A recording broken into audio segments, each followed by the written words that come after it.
Kidney की क्रियात्मक इकाई, very repetitive and easiest question और most very very very very IMP question. Kidney की क्रियात्मक इकाई क्या है? What is the functional unit of the kidney? कौन काम करेगा? जो काम करता है, जो सारा काम संभालता है वही क्रियात्मक इकाई है, वही फंक्शनल यूनिट है। तो कौन करता है? सभी को पता है मैडम, नेफ्रॉन करते हैं। कौन करते हैं? नेफ्रॉन करेंगे। किसका काम है बेटा? नेफ्रॉन का काम है। बिल्कुल सही। चलिए तो जरा नेफ्रॉन की चर्चा कर लेते हैं।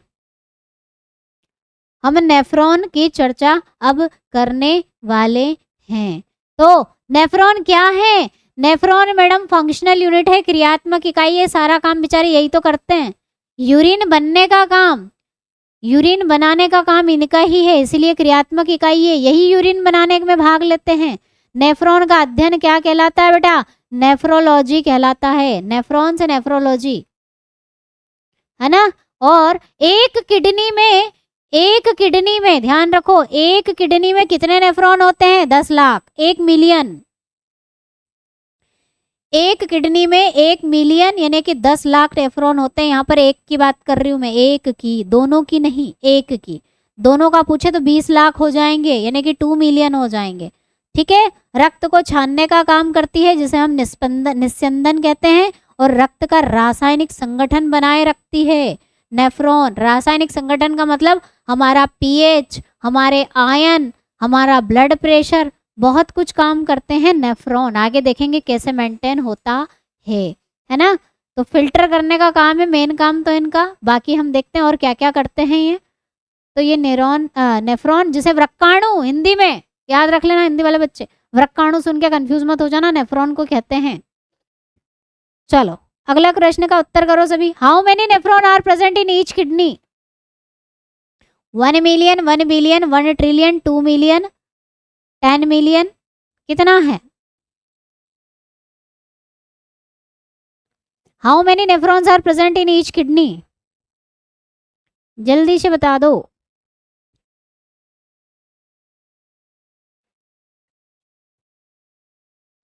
कितने होते हैं? कहोगे मैडम 1 मिलियन होते हैं। 1 मिलियन, और दोनों का पूछे तो 2 मिलियन। एक इसका और एक इसका। 1 मिलियन मतलब 10 लाख। ठीक है। ये एक का है, दोनों का पूछे तो 20 लाख, यानी कि 2 मिलियन। 1 मिलियन इसका, 1 मिलियन इसका, दोनों किडनी का।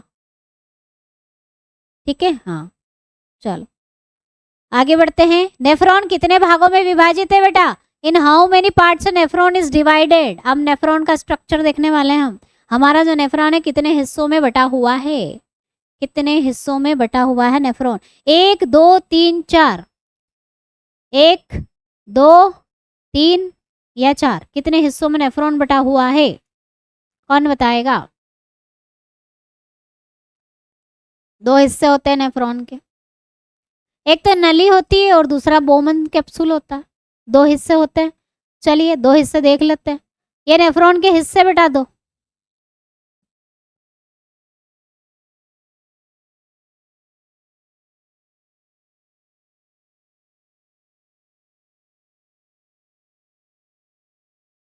कितने हिस्से हुए? 2। हाँ, कौन से 2 हिस्से होते हैं नेफ्रॉन के? नेफ्रॉन के 2 हिस्से कौन से हैं बेटा? एक तो आपका ग्लोमेरुलस होता है, कोशिका गुच्छ जिसको बोलते हैं, ऐसा वाला यहाँ पर, ये ग्लोमेरुलस है पूरा। और दूसरी होती है नलियां।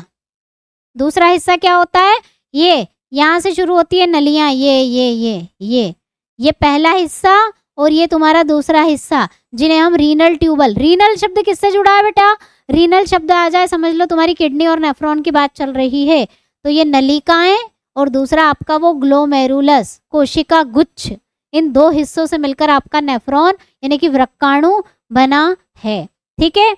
और रीनल ट्यूबल में कौन कौन से हिस्से आते हैं ये भी याद पता होना चाहिए। ये भी कलेक्टिव डक्ट तो बेटा सब में कॉमन है, वो तो कलेक्ट करने का काम करती है। नेफ्रॉन खत्म हो जाता है उसके पहले ही। ठीक है। तो यहाँ पर बोमेन कैप्सूल आएगा, वो कप जैसा, बोमेन संपुट जिसको बोलते हो, ये तुम्हारा बोमेन संपुट है। ठीक है। ये पीसीटी आती है इसके बाद, प्रॉक्सिमल कन्वोलेटेड ट्यूबल इसका फुल फॉर्म है।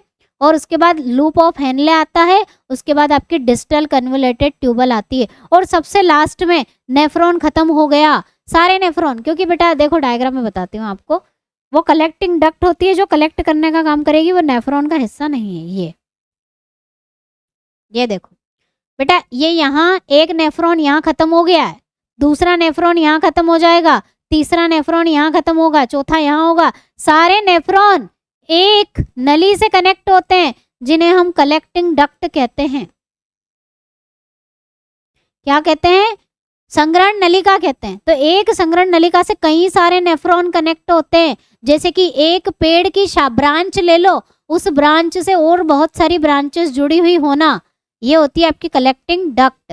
ठीक है, तो नेफ्रॉन में ये आपका क्या है? ग्लोमेरुलस है, इसको ग्लोमेरुलस कहते हैं। यहाँ पर फिल्ट्रेशन का काम होता है, अभी हम देखेंगे कैसे फिल्टर होता है। और इसको कहते हैं बोमेन कैप्सूल, यानी कि बोमेन संपुट कहते हैं। ठीक है, और ये वाले हिस्से कहाँ मिल रहे हैं नेफ्रॉन के? कहाँ मिलेंगे बेटा? ये वाला हिस्सा आपका कहाँ मिलता है? कॉर्टेक्स में मिलता है। नेफ्रॉन कहाँ है? कॉर्टेक्स में है। ठीक है, उसके बाद ये वाला हिस्सा आपके मेड्यूला में आ जाता है, लूप ऑफ हेनले, और कलेक्टिंग डक्ट वाले हिस्से आपके मेड्यूला में आते हैं। ठीक है, तो सीक्वेंस देख लो क्या क्या है। सबसे पहले ग्लोमेरुलस है, बोमन ग्लोमेरुलस ही कहना है इसको। उसके बाद बोमेन कैप्सूल, बोमेन संपुट, उसके बाद पीसीटी यानी कि समीपस्थ कुंडलित नलिका, समीपस्थ यानी पास वाली है इसलिए। और इसके बाद लूप ऑफ हेनले, इसको लूप ऑफ हेनले बोलते हैं। और इसके बाद क्या आती है हमारी? डीसीटी, डिस्टल कन्वोलेटेड ट्यूबल, यानी कि दूरस्थ नलिका। उसके बाद नेफ्रॉन यहाँ खत्म, और यहाँ आती है कलेक्टिंग डक्ट आती है। ठीक है, ये पूरा नेफ्रॉन की संरचना हो गई। चलिए जरा आगे बढ़ते हैं, और चीज़ें समझ में आएगी। ये कुछ इस तरह का दिखता है। ये आपका ग्लोमेरुलस, ये बोमेन संपुट, ये पीसीटी, ये लूप ऑफ हेनले, और ये तुम्हारी डीसीटी, और ये संग्रहण नलिका।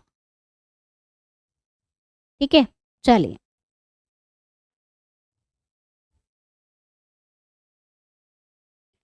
तो एक बार और हम देख लेते हैं कि हमारे किस हिस्से में क्या मिल रहा है।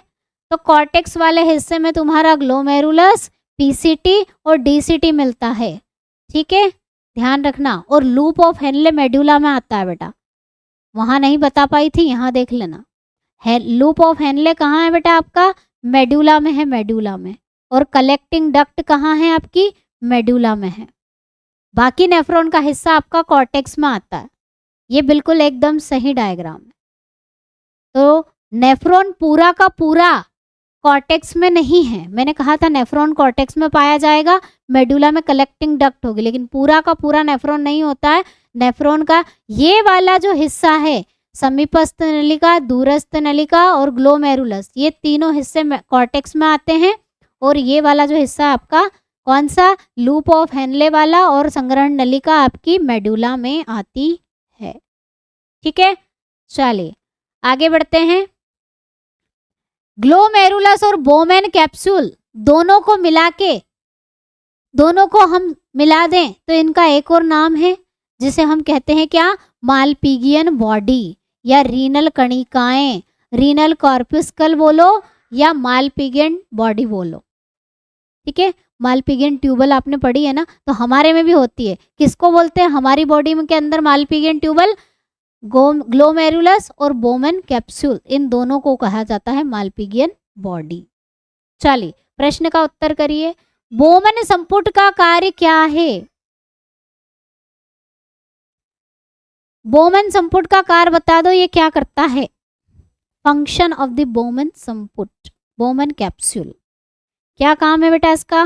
क्या कार्य करता है ये? बोमेन संपुट करता क्या है? आपने पढ़ लिया कि नेफ्रॉन में बोमेन संपुट होता है, तो बेटा ये फिल्टर करता है, फिल्ट्रेशन का काम। जैसे कि आप चाय छान रहे हो, है ना, चाय बनाई मैडम, छान ले, हाँ छान लो। छलनी जो होती है, वो छलनी जिसमें आप तुम चाय छान रहे हो, चाय नीचे चली गई और तुम्हारी जो चाय की पत्ती है वो किस में रह जाती है? ऊपर ही रह जाती है। तो वो छलनी क्या है बेटा? वो तुम्हारा बोमेन संपुट है। क्या है? बोमेन संपुट है, फिल्टर करता है, इसका काम है फिल्टर करना। चलिए जरा इसको हम देख लें कि इसमें क्या क्या पाया जाता है। ठीक है। तो बोमेन संपुट में क्या है बेटा, कैपिलरीज होती है इस तरह की। बोमेन संपुट क्या एक अंग का नाम है? नहीं, कैपिलरीज का गुच्छा होता है ये। किसका? केशिकाओं का गुच्छा होता है ये। केशिकाएं होती है इसमें, केशिकाएं यानी कि कैपिलरीज होती है और कुछ नहीं है। बहुत सारी कैपिलरीज क्या हो गई, एक साथ गुच्छे में इकट्ठी हो गई, जिसको हमने क्या नाम दिया, जिसको नाम दिया ग्लोमेरुलस नाम दिया। ठीक है, ये होता है आपका ग्लोमेरुलस। कोई स्पेशल चीज नहीं है, वो कोई अंग नहीं है, कोई डब्बा नहीं है, कोई एक गोल आकृति का अंग नहीं है, कैपिलरीज है, कैपिलर का गुच्छा है, उसे ही कहते हैं ग्लोमेरुलस, जहां पर होता है छानने का काम, निस्यंदन का काम, फिल्ट्रेशन का काम होता है। तो थोड़ा सा इसके बारे में देखिए। यहां से इसके अंदर ये कैपिलरीज के पहले क्या होता है बेटा, केशिकाओं के पहले क्या आती है, केशिकाओं में रक्त कहाँ से जाता है, धमनियों से जाता है मैडम, है ना। बड़ी महाधमनी, उसके बाद छोटी धमनी और छोटी धमनी, और उसके बाद कैपिलरीज आती है, यानी केशिकाएं आती हैं। ऐसे हमारा रक्त चलता है ना, तो इसमें भी इन कैपिलरीज में, इन केशिकाओं में रक्त कहाँ से आएगा बेटा, धमनी से आता है। तो जहां जिस धमनी से इसमें रक्त आ रहा है उसका नाम क्या है बेटा, उसे हम कहेंगे क्या, एफरेंट आर्टियोल्स कहेंगे। क्या कहेंगे, एफरेंट आर्टियोल्स कहते हैं। रीनल आर्टरी, तुम जानते हो कि मैडम रक्त के अंदर यानी कि हमारी किडनी के अंदर जो रक्त आता है वो कहाँ से आता है, रीनल आर्टरी यानी कि रीनल धमनी से आता है, और रीनल धमनी से फिर वो नेफ्रॉन के पास, ग्लोमेरुलस के पास किससे जाएगा, एफरेंट वाली अभिवाही वाली धमनी से जाएगा, जो कि मोटी होती है।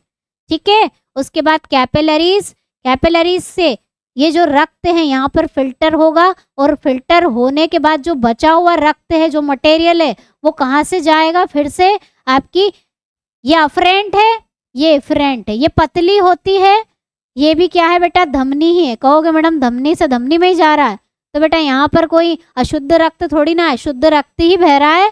ये भी धमनी है, ये भी धमनी है, लेकिन ये अफरेंट वाली है, जिससे एंटर होता है और जिससे निकलता है उसे एफरेंट धमनी कहते हैं।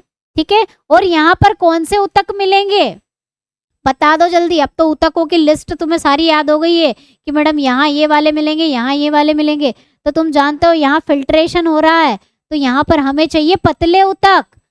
तो पतले ऊतक कहाँ मिलते हैं, एल्वियोलाई में मिले थे, वायु कुपिकाओं में, सिंपल स्क्वैमस एपिथेलियल टिश्यू, सरल शल्की उपकला ऊतक, वो भी यहाँ पर भी वही मिलेंगे, क्योंकि पतला होना है, हमें छानना है, कोई मोटे पे की जरूरत यहाँ नहीं है। तो यहाँ पर सिंपल स्क्वैमस एपिथेलियल टिश्यू, सरल शल्की उपकला ऊतक मिलते हैं। डिफ्यूजन के माध्यम से छानने का काम कैसे हो रहा है, विसरण से हो रहा है। किससे हो रहा है बेटा, विसरण से हो रहा है। तो यहाँ पर बेटा जो बड़े बड़े कण है ना, वो यहीं रह जाएंगे, जैसे कि प्रोटीन वगैरह जो हैं वो ऊपर ही रह जाते हैं, बाकी जो रक्त का मटेरियल है वो सारा नीचे आ जाता है, नेफ्रॉन में आ जाता है। बड़े वाले कण ऊपर रह जाएंगे और छोटे जैसे कि ग्लूकोज, आयन, पानी, ये सारा नीचे आ जाएगा, क्योंकि ये पतले कण हैं, और प्रोटीन ऊपर रह जाते हैं। इसमें से प्रोटीन नहीं छनते, प्रोटीन ऊपर रह जाते हैं। ठीक है, तो ये है बेटा आपका ग्लोमेरुलस, इसे हम ग्लोमेरुलस कहते हैं। यहाँ पर ये मोटी होगी और ये पतली होगी, इसका क्या फायदा, यहाँ प्रेशर बनता है। मोटा पानी आ रहा है और तुम उंगली कर दोगे, यहाँ रख दोगे फिंगर आपकी नली के ऊपर, तो प्रेशर बढ़ता है ना। ऐसे ही यहाँ पर पतली होती है, मोटी होती, अफरेंट वाली पतली, अफरेंट वाली मोटी, थिक, और ये थिन वाली होगी प्रेशर बनाने के लिए, और प्रेशर बनेगा तो छानना आसान होगा ना, इसीलिए। चलिए तो आगे बात करते हैं हम, थोड़ा सा क्वेश्चन करें फिर और आगे चर्चा करेंगे। बोमेन कैप्सूल की बाहरी परत निम्नलिखित में से किस उपकला ऊतक की बनी होती है, बता दो जल्दी से, किस उपकला ऊतक की बनी होगी।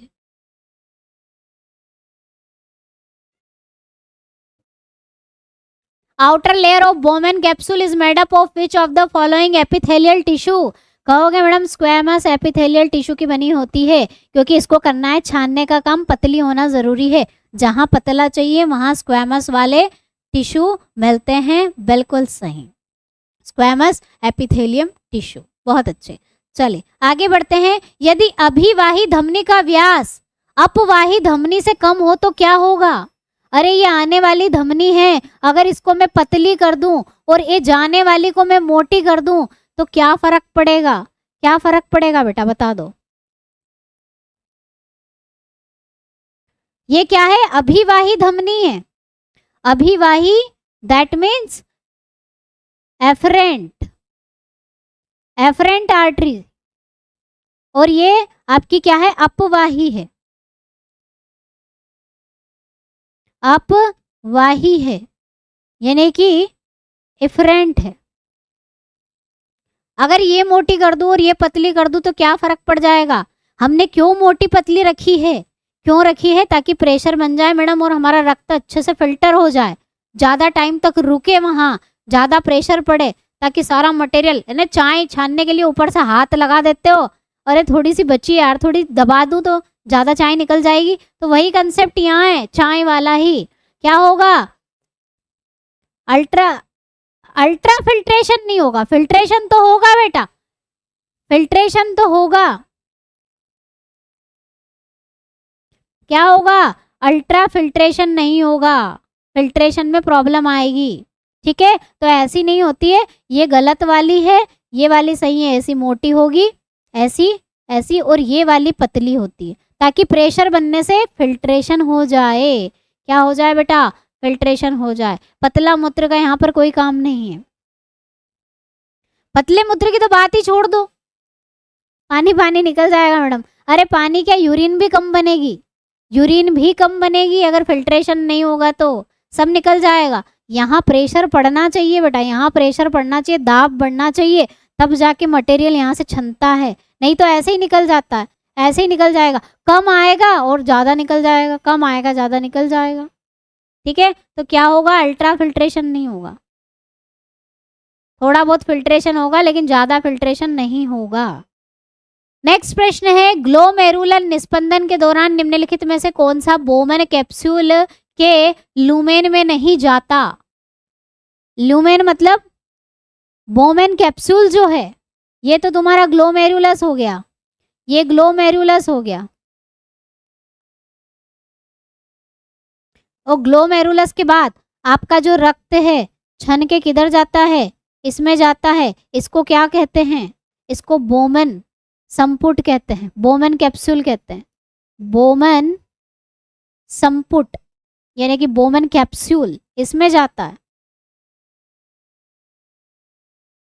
किसमें जा रहा है बेटा? बोमन कैप्सूल में जा रहा है। यहाँ तो कैपिलरीज होंगी और यहाँ से रक्त तुम्हारा बोमन कैप्सूल में जाएगा, है ना। तो ग्लोमेरुलर निस्पंदन के दौरान निम्नलिखित में से कौन सा बोमन कैप्सूल के लूमेन में नहीं जाता है? तो कौन नहीं जाता बेटा? जिसका आकार बड़ा होगा वो यहीं रुक जाएगा, बड़े आकार वाले जो रहते हैं वो यहीं रुक जाते हैं। तो कौन नहीं पास हो पाते बेटा यहाँ से? यहाँ सब आएगा, किसको छोड़ के? प्रोटीन को छोड़ के, प्रोटीन को छोड़ के। कैरेटाइन भी आता है बेटा, यूरिन में निकलता है ना। प्रोटीन नहीं मिलते कभी भी यूरिन में, अगर मिले तो दिक्कत की बात है, वैसे मिलते ही नहीं है। प्रोटीन नहीं मिलते यूरिन में, थोड़ा बहुत ग्लूकोज मिल सकता है, दिक्कत हो सकती है, आयंस मिल सकते हैं, सब मिल सकता है, लेकिन आपके प्रोटीन नहीं मिलेंगे। पानी मिलेगा, ग्लूकोज मिल सकता है, फैट के मॉलिक्यूल्स भी मिल सकते हैं। राइट आंसर क्या होगा बेटा? प्रोटीन। प्रोटीन यहीं रुक जाते हैं, बाकी सब छन के नीचे आ जाते हैं। चलिए, टाइप्स ऑफ नेफ्रॉन देख लो। दो तरह के नेफ्रॉन हमारे जो है बॉडी में पाए जाते हैं। नेफ्रॉनों के नाम कभी आए तो कॉर्टिकल नेफ्रॉन, दो तरह के नेफ्रॉन होते हैं, एक कॉर्टिकल यानी कि वल्की नेफ्रॉन कहलाता है, और दूसरा वाला नेफ्रॉन जक्स्टा मेडुलरी नेफ्रॉन कहलाता है। दो तरह के नेफ्रॉन हमारी बॉडी में मिलते हैं। नॉर्मली हमारा जो नेफ्रॉन है वो वल्की नेफ्रॉन है, कॉर्टिकल नेफ्रॉन होता है। ठीक है, क्या अंतर है मैडम जक्स्टा और कॉर्टिकल वाले में, यानी कि वल्की और जक्स्टा मेडुलरी नेफ्रॉन में क्या अंतर है बेटा? तो इसमें अंतर ये है कि इसका लूप ऑफ हेनले छोटा होता है और इसका लूप ऑफ हेनले बड़ा होता है, बस ये अंतर पड़ जाता है इसमें। लूप ऑफ हेनले इसका बड़ा है, इसका लूप ऑफ हेनले क्या है? छोटा होता है, बस ये अंतर है। अगर पूछे कि जक्स्टा, जक्स्टा नाम सुनो तो कहाँ मिलेगा? हमारे नेफ्रॉन को ही कहते हैं किडनी में पाया जाने वाला नेफ्रॉन जिसका लूप ऑफ हेनले बड़ा होगा, वो जक्स्टा है, ठीक है, और इसका छोटा। चलिए, तो ये दो तरह के नेफ्रॉन हैं। आगे बढ़ते हैं, क्वेश्चन का आंसर करिए। निम्नलिखित में से कौन पीसीटी के बाद आता है? Which of the following is succeeded by PCT? PCT के बाद किसका नंबर आता है बेटा? लूप ऑफ हेनले आएगा, ग्लोमेरुलस आएगा, डीसीटी आएगा, संग्रहण नलिका है, दूरस्थ नलिका, इसको बोलेंगे दूरस्थ संग्रहण नलिका। क्या होगा? लूप ऑफ हेनले आता है ना, पीसीटी के बाद loop of Henley, loop of Henley के बाद डीसीटी आती है, डीसीटी के बाद हमारी कलेक्टिंग ट्यूब आती है। पहले नंबर पर ये आ रहा है, दूसरे नंबर पर ये आएगा। अभी पीसीटी का नाम यहाँ दिया नहीं है तो उसको भूल जाते हैं। इसके बाद कौन आएगा? तीसरे नंबर पर ये आएगा, चौथे नंबर पर ये आएगा, ठीक है। इसके बाद पीसीटी का नंबर भी आता है इसके जस्ट बाद। ये सीक्वेंस है, आसान है, कोई बड़ी बात नहीं है। चलिए आगे बढ़ते हैं। नेफ्रॉन डीसीटी कहाँ खुलते हैं? नेफ्रॉन की डीसीटी, डीसीटी का मतलब नेफ्रॉन की दूरस्थ नलिका कहाँ खुलती है? किसमें खुलती है दूरस्थ नलिका? नेफ्रॉन का स्ट्रक्चर आपने देखा होगा, कहाँ खुल रही थी? पीसीटी में खुल रही थी, समीपस्थ नलिका में खुलती हैं या लूप ऑफ हेनले में खुलती हैं? समीपस्थ नलिका में या लूप ऑफ हेनले में या कंडक्टिंग डक्ट यानी कि संग्रहण नलिका किसमें खुलती है बेटा? किसमें खुलती है मैडम? कंडक्टिंग डक्ट में, कलेक्टिंग डक्ट में खुलती है, सीटी में खुलती है, सबसे आखिरी वाले में, ठीक है। चलिए अब हम यूरिन बनती कैसे हैं हमारे नेफ्रॉन के थ्रू, वो देख लेते हैं, ठीक है। यूरिन यानी कि मूत्र का निर्माण कैसे होता है? तो कैसे होता है? पहला चरण, यूरिन कहाँ गई बेटा? ग्लोमेरुलस अल्ट्रा फिल्ट्रेशन हुआ, मैंने बता दिया, जिसमें क्या होता है? जिसमें बड़े बड़े कण ऊपर रह जाते हैं जैसे कि प्रोटीन वगैरह, और छोटे छोटे कण नीचे छन के आ जाते हैं, किसके अंदर? बोमेन संपुट के अंदर। ये ग्लोमेरुलस से आपके प्रोटीन यहीं रह गए और आपके जो बाकी हैं, ग्लूकोज हैं, आयन है, पानी है, वो सब बोमेन कैप्सूल में आ जाता है, बोमेन संपुट में आ जाता है। इसे हम कहते हैं ultra filtration, glomerular ultra filtration इसे कहते हैं, परानिसंदन इसे कहा जाता है, ठीक है। इसमें रक्त आपका छन रहा है, वो चाय छानने वाला एग्जाम्पल याद रख लेना। फिल्ट्रेट, अब जो बचा हुआ पार्ट है जो नीचे आ गया है, ये जो नीचे आ जाता है ना बेटा, इसको फिल्ट्रेट बोलते हैं। इसको क्या बोलोगे? जो फिल्टर होके नीचे आता है ना, उसको फिल्ट्रेट कहा जाता है, निस्यंद कहा जाता है। तो ये आपके निस्यंद में क्या मिलता है बेटा? रक्त में से अगर आप RBC, WBC, platelets, plasma protein वगैरह ये सब हटा दो तो आपका फिल्ट्रेट यानी कि निस्यंद बनता है, ठीक है। ये सारी चीजें ऊपर रह जाएंगी, क्या?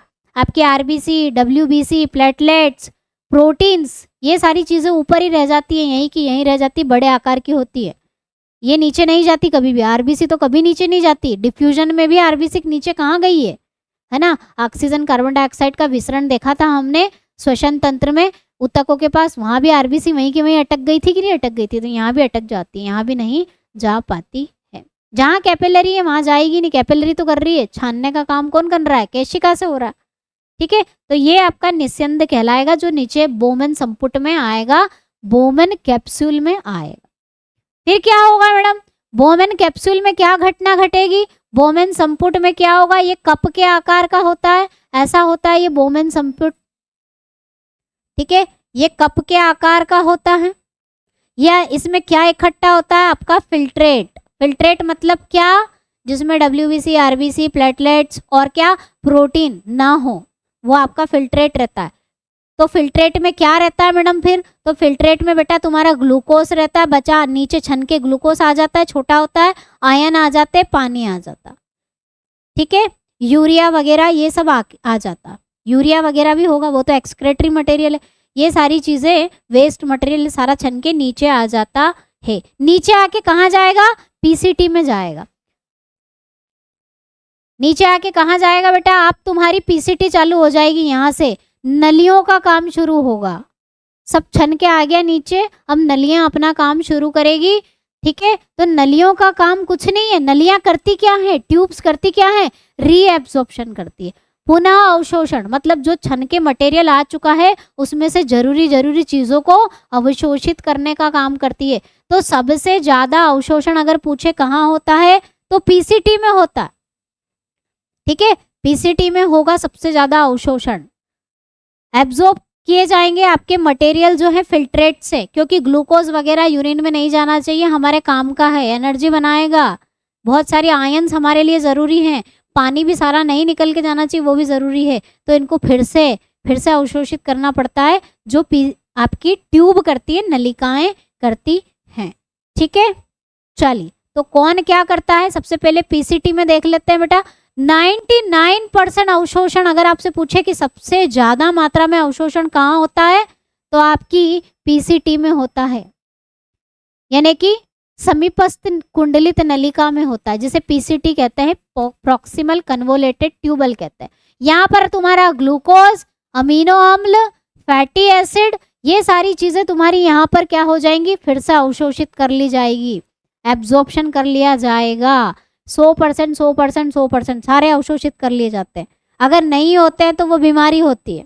यूरिन में ग्लूकोज का आना बीमारी, यूरिन में अमीनो एसिड का आना बीमारी, फैट का आना बीमारी, तो ये बीमारी होती है। 100% अगर नहीं हो रहा अवशोषण या उनका कुछ लेवल अगर बढ़ रहा है आपकी यूरिन में तो बीमारी है। 70 से 80% तुम्हारे सॉल्ट, इलेक्ट्रोलाइट्स का भी अवशोषण हो जाता है। पानी का अवशोषण भी होता है यहाँ पर, और बाइकार्बोनेट का अवशोषण भी होता है। तो इतनी सारी चीजों का अवशोषण यहाँ हो गया। कौन कौन अवशोषित हो गए पीसीटी में? बहुत इंपॉर्टेंट है बेटा। ग्लूकोज, अमीनो अम्ल, फैटी एसिड, न्यूट्रोलाइट यानी कि नमक NaCl, इलेक्ट्रोलाइट सॉरी, और पानी और आपके बाइकार्बोनेट का यहाँ पर अवशोषण हो गया है। पीसीटी के अंदर आपको पता है क्या मिलेगा? कौन से ऊतक मिलते हैं बेटा? माइक्रोविलाई मिलती है। ब्रश बॉर्डर टिश्यू क्या है बेटा? ब्रश बॉर्डर टिश्यू मिलेंगे, हमने पढ़ा था, याद आ रहा है? ब्रश बॉर्डर टिश्यू मिलेंगे यहाँ पर पीसीटी में, क्योंकि एरिया ज़्यादा चाहिए। यहाँ पर एरिया ज़्यादा होना चाहिए, ज़्यादा देर तक मटेरियल रुकना चाहिए ताकि हम अवशोषण करने में हमें टाइम मिले। इसीलिए ब्रश बॉर्डर वाले ऐसे वाले टिश्यू यहाँ पर मिलेंगे। ब्रश बॉर्डर ऊतक मिलते हैं यहाँ पे, या तो कॉलमनार या फिर घनाकार कॉलम, क्यूबॉइडल। कौन से वाले? क्यूबॉइडल वाले बेटा। ब्रश बॉर्डर क्यूबॉइडल, याद आ रहा है? ब्रश बॉर्डर वाले हमारी छोटी आंत में भी थे और कहाँ थे? पीसीटी में भी मिलते हैं। चलिए अब बात आ गई loop of Henley. Loop of Henley में क्या काम चल रहा है? यहाँ पर किसी का अवशोषण नहीं होता, पानी का और सॉल्ट का, आयनों का अवशोषण होता है। ठीक है, तो नीचे जाएंगे यानी कि डिसेंडिंग कहते हैं, जो नीचे जाता है उसको डिसेंडिंग लिम्ब कहते हैं, अवरोही भुजा कहते हैं। इस भुजा में पानी का अवशोषण होता है बेटा, यहाँ सिर्फ पानी अवशोषित होगा। और ये असेंडिंग ऊपर चढ़ रहे हैं, आरोही भुजा जो है ऊपर वाली भुजा, यहाँ पर इलेक्ट्रोलाइट यानी कि आपके आयनों का, सोडियम आयनों का अवशोषण होता है। ये क्वेश्चन बन जाते हैं। ठीक है, चलिए डीसीटी में क्या होता है मैडम? तो डीसीटी में जो बचा हुआ पानी है, जो रह गया, और पानी और आयन, इनका अवशोषण होता है। क्या होता है? और साथ ही साथ इनमें आयन डाले जाते हैं बेटा। आपका अमोनिया, आपका H+ आयन, K+ आयन इनमें वापस से डाले भी जाते हैं, फिर से डाले भी जाते हैं। ठीक है, और बाद में आती है कलेक्टिंग डक्ट, संग्रहण नलिका। यहाँ पर क्या होता है? यहाँ पर आपके और एक्स्ट्रा जो आयन ब्लड में रह गए थे वो भी डाले जाते हैं। यहाँ डालने का काम होता है, अब्जॉर्प्शन नहीं होता, सिक्रेशन होता है यहाँ पर। चलिए क्वेश्चन के माध्यम से और समझेंगे। बेटा यहाँ पर नलियों में सिर्फ अवशोषण का काम ही नहीं होता है, सिर्फ अवशोषण अवशोषण का काम ही नहीं होता है, इनमें और मटेरियल डाला भी जाता है एक्स्ट्रा में। इनके आसपास आपको क्या होगा, धमनियों के गुच्छे मिलेंगे लपेटे हुए, वो डालते भी जाएंगे मटेरियल, जिसे हम सिक्रेशन बोलते हैं, ट्यूबल सिक्रेशन बोलते हैं। नलिकाओं में स्त्रावण भी होता है, किसका, आयनों का, H+, K+, अमोनिया, यूरिया, ये सब आपके पीसीटी, डीसीटी और सीटी में डाले भी जाते हैं। ठीक है, ये डाले भी जाते हैं। चलिए, इसे कहते हैं सिक्रेशन, ट्यूबलर सिक्रेशन। आगे बढ़ते हैं। ये पूरा आपका पूरा डायग्राम है, समझना है। यहाँ पर ज़्यादातर अवशोषण हो गया, आयनों का हो गया, न्यूट्रिएंट्स ग्लूकोज वगैरह का अवशोषण हो गया। यहाँ पानी का हुआ मैडम, यहाँ आयनों का हुआ, यहाँ पर आयनों का, पानी का और बाइकार्बोनेट का अवशोषण भी हो रहा है और साथ ही साथ डाले भी जा रहे हैं, सिक्रेशन भी हो रहा है। और ये कलेक्टिंग डक्ट है, यहाँ पर यूरिन आपकी कलेक्ट की जाएगी। ठीक है, चलिए अब आंसर करिए फटाफट से। ग्लोमेरुलर निस्पंदन में उपस्थित आवश्यक पदार्थों का अवशोषण कहाँ होता है? Where does the absorption of essential substances present in the glomerular filtration takes place? कहाँ होता है बेटा? आवश्यक पदार्थ जो हमारे रह गए थे, यूरिन में आ गए थे, यूरिन छन के आ गए थे, उनका अवशोषण कहाँ करोगे?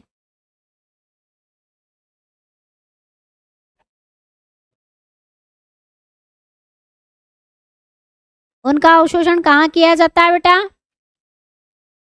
सबसे ज्यादा कहाँ होता है? अरे पीसीटी में हो जाता है। पीसीटी में होगा या बोमेन सेक में होगा? कहाँ होगा? कहाँ हुआ था मैक्सिमम अब्जॉर्प्शन? ये देखो 99% रीएब्जॉर्प्शन, 99% अवशोषण कहाँ होता है बेटा? ग्लूकोज, अमीनो अम्ल, फैटी एसिड, यही तो तुम्हारे न्यूट्रिएंट्स है। कहाँ हुआ? कहाँ हो रहा है? ये पीसीटी में हो रहा है। पीसीटी में हो रहा है बेटा। कहाँ हो रहा है? पीसीटी में हो रहा है। यहाँ अवशोषण थोड़ी होता है, ये तो कलेक्ट करता है। तुम्हारा बोमेन कैप्सूल क्या करता है बेटा? बोमेन सेक क्या करेगा? ये तो कलेक्ट करने का काम करेगा। सारा फिल्ट्रेट यहाँ कलेक्ट होता है, इसके बाद रीएब्जॉर्प्शन तुम्हारा पीसीटी में होता है। तो क्या आंसर आएगा? क्या उत्तर आएगा? इसका आंसर क्या आएगा? प्रॉक्सिमल कन्वोलेटेड ट्यूबल, समीपस्थ कुंडलित नलिका में क्या होता है? आवश्यक पदार्थों का अवशोषण हो जाता है। ठीक है, आई बात समझ में? ऑप्शन ए इसका राइट आंसर होगा। चलो आगे बढ़ जाते हैं। हेनले लूप में किसका पुनः अवशोषण होता है बेटा? What is reabsorbed in the loop of Henle? किसका अवशोषण होता है लूप ऑफ हेनले में? आसान प्रश्न है, सभी का उत्तर आना चाहिए। पोटेशियम, ग्लूकोज, ये ग्लूकोज ग्लूकोज तो सब हमारे पीसीटी में हो गए मैडम अवशोषित। पीसीटी में इनका अवशोषण खत्म। यहाँ तो पानी और नमक का चलता है, यानी कि सोडियम आयन और किसका चलता है? पानी का अवशोषण यहाँ पर चलता है। बिल्कुल सही। चलिए, नलिकाकार कोशिकाओं द्वारा निम्न में से कौन से पदार्थ स्त्रावित नहीं होते हैं? Which of the following substances are not secreted by the tubular cells? वो जो हमारी पीसीटी, डीसीटी और सीटी, ये तीन नलिका है, इनमें अवशोषण के साथ साथ क्या काम भी चलता रहता है? स्त्रावण भी होता है। मतलब इनमें और मटेरियल ऊपर से डाले भी जाते हैं, जो एक्स्ट्रा बच जाते हैं वो डाले भी जाते हैं। तो क्या नहीं डाला जाता है इनके अंदर? H+ आयन नहीं डाले जाते हैं, K+ आयन नहीं डाले जाते हैं, अमोनिया नहीं डाला जाता, या ग्लूकोज नहीं डाला जाता? क्या नहीं डाला जाता है? तो नलिकाओं में सिर्फ अवशोषण ही नहीं होता है, स्त्रावण भी करते हैं और ऊपर से दूसरी साइड से मटेरियल आके डालते भी हैं। तो ग्लूकोज कभी नहीं डालेंगे। क्यों डालेंगे हम? क्यों हमारा ग्लूकोज वेस्ट करके उस नली में पहुंचाएंगे? ये नहीं डाला जाता है। आ रही है बात समझ में? ये देखो एक बार और समझाऊं। पीसीटी में हमने H+ आयन और एक्स्ट्रा अमोनिया डाला। ये वाला एरो क्या दिखाता है बेटा? ये सिक्रेशन, स्त्रावण। ये स्त्रावण डाला, सिक्रेट कर रहे हैं हम। मतलब ये वाला एरो तो तुम क्या कर रहे हो? एब्जॉर्प्शन कर रहे हो, अवशोषण कर रहे हो। यहाँ पर एब्जॉर्प्शन होता है, अवशोषण होता है। लेकिन ये वाला एरो क्या दिखा रहा है कि अलग से इसके आसपास ऐसी ऐसी ऐसी ऐसी लपेटी हुई नलियाँ मिलेंगी जिसके माध्यम से कैपिलरीज समझ लो, आर्टरीज समझ लो, वो मिलेंगी जो डालेंगी भी सही एक्स्ट्रा मटेरियल। और जरूरी थोड़ी सारा छन के आ ही जाए, हो सकता है ब्लड में एक्स्ट्रा बनेगा तो वो डालना भी पड़ता है। तो H+ आयन डालते हैं, अमोनिया डालते हैं, K+ आयन डालते हैं, H+ आयन डालते हैं। ये सारी चीज़ें हम बाहर से एक्स्ट्रा में डालते भी हैं, ग्लूकोज कभी नहीं डालेंगे। ग्लूकोज की तो हमें सख्त ज़रूरत है, हम ग्लूकोज कभी नहीं डालते हैं। तो ये जो नलिकाकार कोशिकाएं होती है ना, जो आसपास दिख रही हैं लपेटी हुई, उनके द्वारा पदार्थों का स्त्रावण होता है। H+ आयन का करते हैं, K+ आयन करते हैं, एक्स्ट्रा अमोनिया बन गया उसका करते हैं, ग्लूकोज का नहीं करते हैं, ध्यान रखिएगा। ठीक है, सब डाला जाता है, ग्लूकोज नहीं डालेंगे। आ गई बात समझ में? नहीं आ रही हो तो पूछ लेना। क्यों डालते हैं मैडम? जब छन के सारा मटेरियल आ ही गया तो ऊपर से और क्यों मिला रहे हो? बेटा एक्स्ट्रा बन जाता है, जरूरी नहीं हर चीज छन के नीचे आ जाए। हो सकते हैं कि ब्लड में रिटर्न होके फिर से चले जाएं ये आयन, अमोनिया, और ये हमारे लिए ज़्यादा हानिकारक है ना। ज़्यादा H+ आयन और ये सब ज़्यादा हानिकारक है, इनका बैलेंस होना ज़रूरी है, इसीलिए ऊपर से डाले जाते हैं, ऊपर से डाले जाते हैं। चलिए अगला प्रश्न है, निम्नलिखित में से कौन मूत्र निर्माण की प्रक्रिया नहीं है? Which of the following is not a process of urine formation?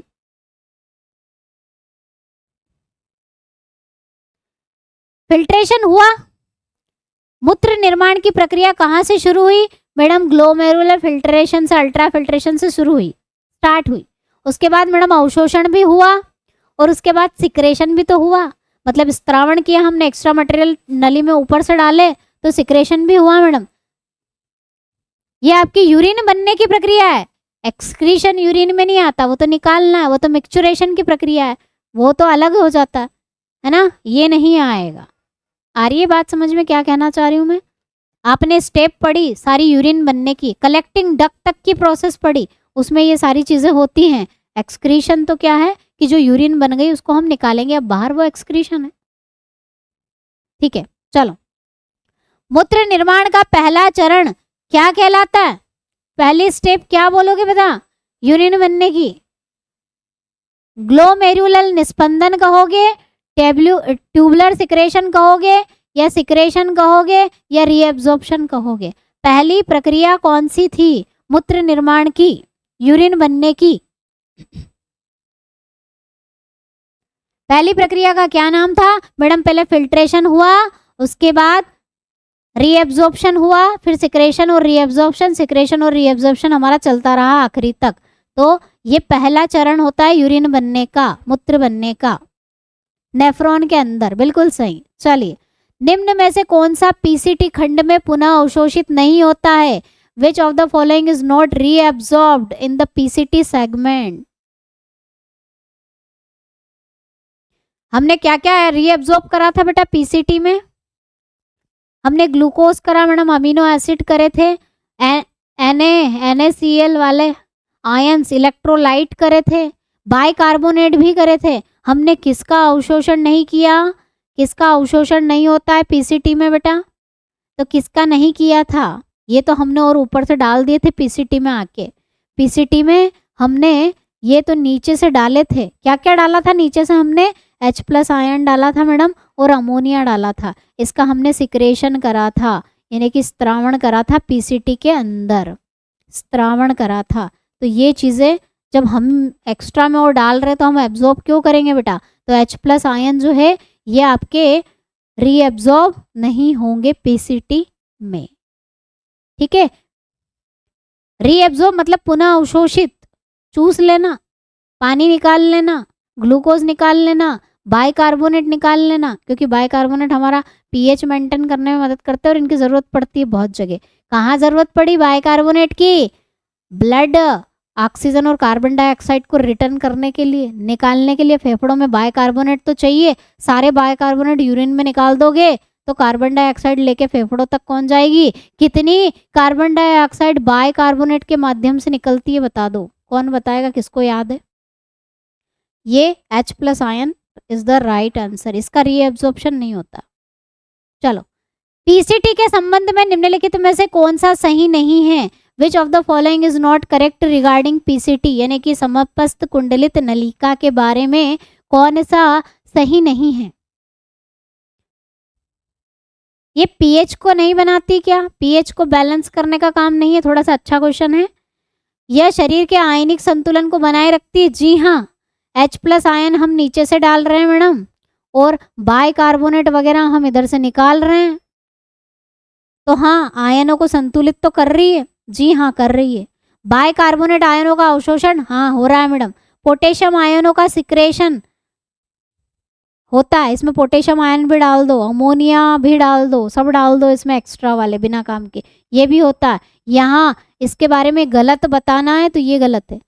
PH को बनाने में हमारे बाइकार्बोनेट्स की बहुत अहम भूमिका होती है, तो ये निकाल रही है, तो पीएच बनाने में मदद कर रही है कहीं ना कहीं से।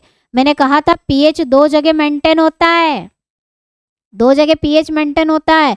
एक तो ब्लड में प्लाज्मा करती है ना, बाइकार्बोनेट से, और दूसरा यहाँ पर भी बाइकार्बोनेट का अवशोषण हो रहा है, तो यहाँ नेफ्रॉन में भी पीएच बैलेंस होता है हमारा, 2 जगह हो रहा है।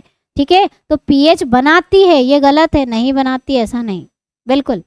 चलिए, किस वृक्क नलिका में पुनः अवशोषण न्यूनतम होता है? ये भी इंपॉर्टेंट क्वेश्चन है बेटा। कौन सी वाली ट्यूब है जहां पर रीएब्जॉर्प्शन सबसे कम होता है?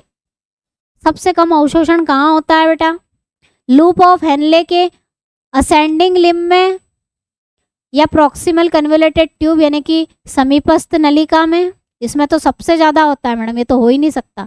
समीपस्थ नलिका में, या कलेक्टिंग ट्यूबल में, या हेनले लूप के आरोही लिम्ब में। असेंडिंग और डिसेंडिंग, ये डिसेंडिंग वाला और ये असेंडिंग वाला। सबसे कम एब्जॉर्प्शन कहाँ होता है हमारे पूरे नेफ्रॉन में? बताओ जल्दी से। बिल्कुल बेटा, ये जो घाटी चढ़ना है ना, आपको ऊपर स्लोप चढ़ना है, यहाँ पर अवशोषण सबसे कम होता है। लूप ऑफ हेनले के ये वाले हिस्से में सबसे कम अवशोषण होता है, सबसे कम, क्योंकि आकार भी एक तो ऐसा है, ऊपर चढ़ना है ना, और यहाँ पर सिर्फ किसका अवशोषण होता है? सिर्फ आयन का होता है, सिर्फ आयन का अवशोषण होता है, और इसमें हम कुछ डाल भी नहीं रहे हैं एक्स्ट्रा में। तो लूप ऑफ हेनले का कौन सा वाला? आरोही वाला, असेंडिंग लिम्ब में सबसे कम हाँ अवशोषण होता है। यहाँ पर सबसे कम अवशोषण होता, पूरे नेफ्रॉन की बात करें तो। कहोगे मैडम आगे आगे जाएंगे तो और कम अवशोषण होना चाहिए ना? नहीं, सिक्रेशन भी तो करते जा रहे हो, बीच में डाल भी तो रहे हो मटेरियल। निम्न में से कौन सा पीसीटी में पूरी तरह से पुनः अवशोषित हो जाता है? Which of the following is reabsorbed completely in the PCT? Amino acid, glucose, ascorbic acid, या सोडियम आयन? कंप्लीटली कौन रीएब्सॉर्ब्ड हो जाता है बेटा?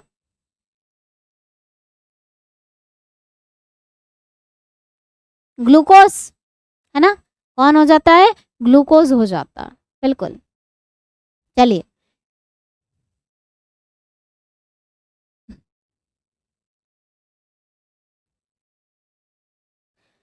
अच्छा, अब हम ये बात, क्वेश्चन में लिखा है कि कौन सा आपका पूरा नेफ्रॉन का कौन सा हिस्सा है जहां पर आप कह सकते हो कि यहाँ से हम हमारा जो है उसको यूरिन बोलेंगे। यूरिन कहाँ पर कही जाती है? तो कंप्लीटली आपकी यूरिन कहाँ मिलेगी बेटा? बोमेन कैप्सूल में, पीसीटी में, कलेक्टिंग डक्ट में, या ग्लोमेरुलस में? कौन से हिस्से से तुम उसे यूरिन कहोगे? तो मैडम आखिरी वाला हिस्सा, कौन सा? Collecting duct. कलेक्टिंग डक्ट वाले हिस्से से हम यूरिन बोल देंगे कि ये अब हमारी यूरिन बन के रेडी हो गई है। हाँ होता है, लेकिन ग्लूकोज पे हम जाएंगे जिन्ना, बिल्कुल होता।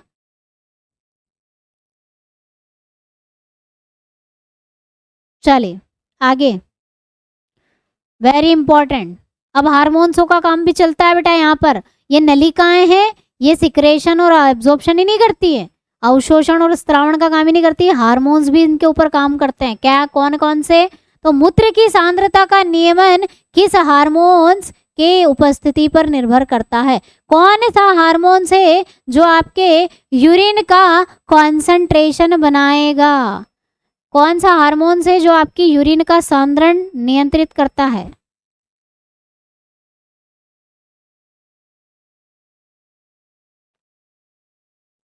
तो बेटा यहाँ पर दो हार्मोन्स के काम हैं। हमारे पूरे नेफ्रॉन में ज्यादातर दो हार्मोन्स काम करते हैं, जिनमें नाम आते हैं आपका एडीएच, एडीएच के बारे में तुम जानते हो, एल्डोस्टेरोन भी करता है। Option A and option C is the right answer. बिल्कुल, दोनों हार्मोन्स यहाँ पर काम करते हैं। कैसे करते हैं हम वही चर्चा करने जा रहे हैं।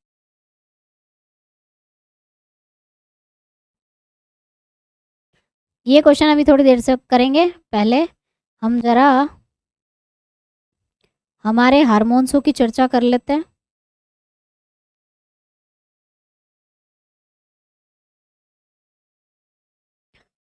हमारी जो डीसीटी है ना बेटा, हमारी दूरस्थ नलिका है ना, दूरस्थ नलिका पर एक और चीज काम करेगी। बोले तो क्या काम करेंगे? यहाँ पर हार्मोन्स काम करते हैं। हार्मोन्स कहाँ काम करते हैं अगर पूछे तो हमारी डीसीटी पर काम करते हैं। और क्या करते हैं ये? कंडीशनल रीएब्जॉर्प्शन करवाते हैं, यानी कि शर्त के अनुसार पुनः अवशोषण करवाना। कंडीशनल, अगर आपको शर्त के हिसाब से यानी कि आपको अवशोषण कराना अपनी मर्जी से करवाना है तो वो कौन करवा सकते हैं? वो हार्मोन्स की मदद से हम करवा सकते हैं। तो कंडीशनल रीएब्जॉर्प्शन यानी कि शर्त के हिसाब से पुनः अवशोषण कहाँ होता है? डीसीटी में होगा। कौन करेंगे? हार्मोन्स करेंगे। कैसे करेंगे हम वो देख लेते हैं। दो हार्मोन्स यहाँ पर काम करते हैं डीसीटी पर बेटा। आपकी जो दूरस्थ नलिका है यहाँ पर दो हार्मोन्स काम करते हैं, एडीएच जिसे एंटी डायूरेटिक हार्मोन्स या फिर वेसोप्रेसिन भी हम कहते हैं, और दूसरा एल्डोस्टेरोन यानी कि एल्डोस्टेरोन ही नाम है। ये दोनों काम करते हैं। अभी हमने देखा दो हार्मोन्स काम करते हैं, अब कैसे करते हैं वो देख रहे थे। कहाँ बनता है बेटा? मैडम हाइपोथैलस में बनता है। और रिलीज कहाँ से होता है? हाइपोथैलेमस बना के पीयूष ग्रंथि पिट्यूटरी में डाल देता है। पोस्ट यानी कि जो पीछे वाला हिस्सा है, पिट्यूटरी का हिस्सा देखा होगा तुमने, ये वाला हिस्सा जो है यहाँ पर डाल देता है तुम्हारा एडीएच। कौन? हाइपोथैलेमस। ये कहाँ कहाँ काम करता है बेटा? ये डीसीटी पर और सीटी पर काम करता है, यानी कि डिस्टिलेटेड कन्वुलेटेड ट्यूबल और कलेक्टिंग डक्ट, दोनों जगह इस हार्मोन्स का काम चलता है। ये काम क्या करता है? पानी के अवशोषण में मदद कराने वाला हार्मोन से कितनी बार हम पढ़ चुके हैं क्लास में, एडीएच एंटी डायूरेटिक हार्मोन्स। क्या काम है इसका? काम एक ही है, ये अगर एक्टिव हुआ, ये अगर बढ़ा तो समझ लेना सिग्नल मिल गया। किसको? नेफ्रॉन की डीसीटी और सीटी को सिग्नल मिला, पानी अवशोषित कर लो, चूस लो पानी। ठीक है, इसीलिए कहते हैं कि हमारी यूरिन का फॉर्मेशन किस पर डिपेंड करता है? एडीएच पर। यूरिन में पानी कम होना ज्यादा होना किस पर निर्भर करेगा? एडीएच पर निर्भर करेगा। ठीक है, एल्डोस्टेरोन का काम क्या है? तो बेटा ये डीसीटी पर काम करता है और ये क्या काम करेगा?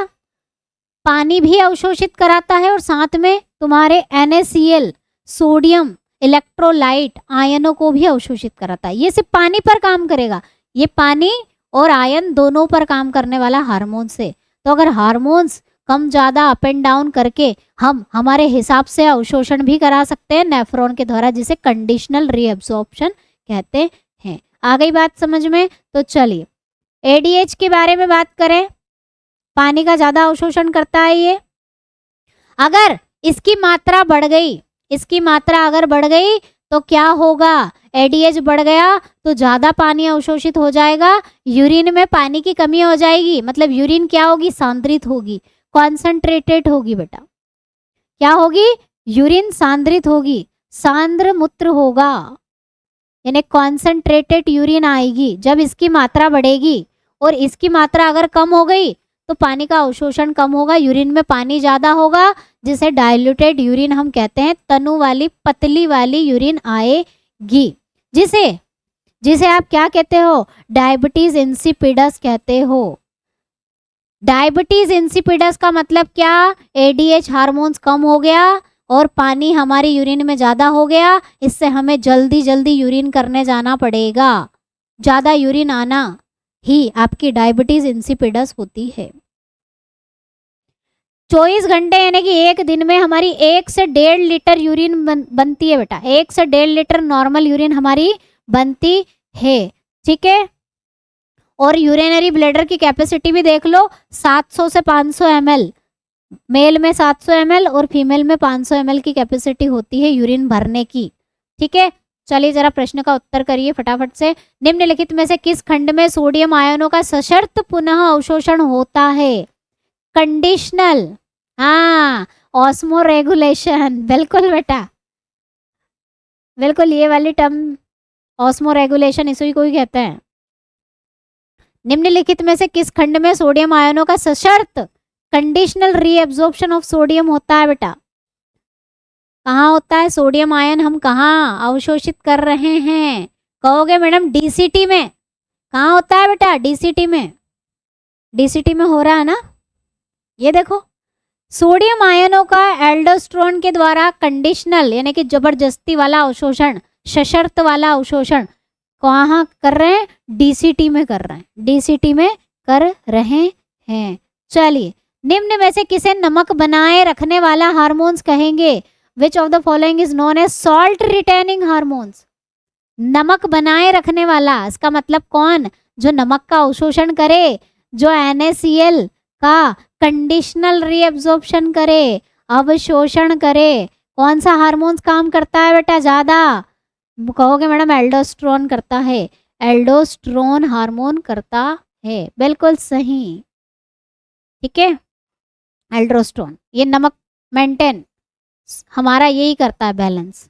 नेक्स्ट, रक्त में सोडियम आयनों की वृद्धि के कारण क्या होगा? What happen due to the increase of sodium ion in the blood?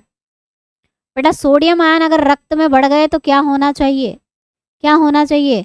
Blood pressure बढ़ जाना चाहिए, डिक्रीज हो जाना चाहिए, या सॉल्युबिलिटी यानी कि घुलनशीलता नाइट्रोजन की बढ़ जाना चाहिए, सोडियम आयन की घुलनशीलता में कमी आ जाना चाहिए? क्या होगा बताओ?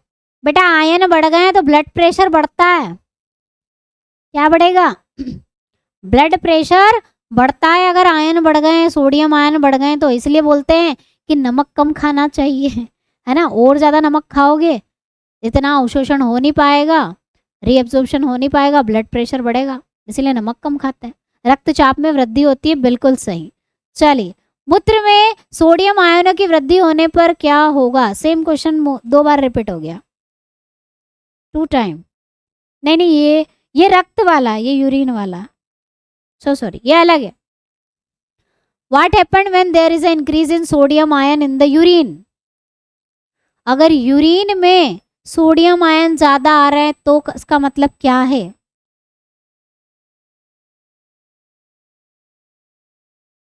बताओ। ब्लड में रक्त सोडियम आयन ज्यादा है तो ब्लड प्रेशर बढ़ेगा, और यूरिन में अगर ज्यादा है तो क्या होना चाहिए? बढ़ना चाहिए, घटना चाहिए?